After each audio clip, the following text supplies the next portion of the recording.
Hundreds of worried residents filed around the block. I want assurance that it's being taken seriously, that, folks are being heard.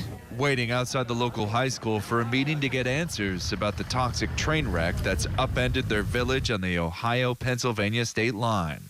Well, I've lived here 30 years, but I'm getting out of Dodge. This woman wearing a spray paint respirator, not confident in state officials' reassurances that the air is safe to breathe in East Palestine.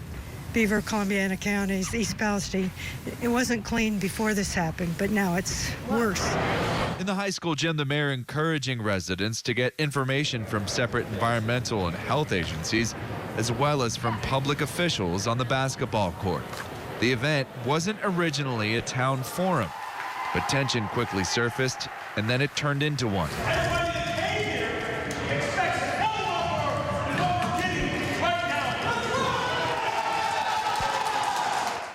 Residents of East Palestine, Ohio, unsure if their water or air is safe, unloaded on public officials. The mayor telling reporters the rail company, Norfolk Southern, was a no-show. I need help. I'm not ready for this. I wasn't built for this. I always thought of myself as a leader of men, and I have the village on my back, and I'll do whatever it takes. Mayor Trent Conaway dealing with the fallout of February 3rd when about 50 rail cars derailed, a fiery, mangled mess outside of East Palestine, causing mass evacuation and forcing a tough choice by the state to conduct a controlled burn of the hazardous materials from 5 cars. We either detonate those tanks or they detonate themselves. This option, yes, harmful chemicals went in the air.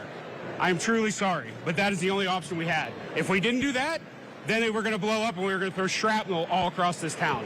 Harmful chemicals like vinyl chloride burned into the air, officials adding poisonous butyl acrylate spilled into the water, causing fish kills.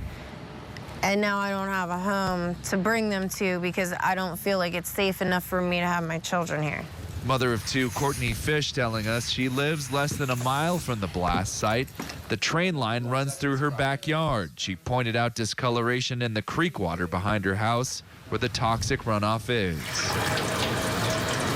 Did you normally drink that water prior to this disaster? I was drinking it prior to. I was cooking with it, but now I'm afraid to even shower with it. State officials are monitoring water and air, saying the levels are within safety, but the cleanup is ongoing. The effects of disaster past still being felt.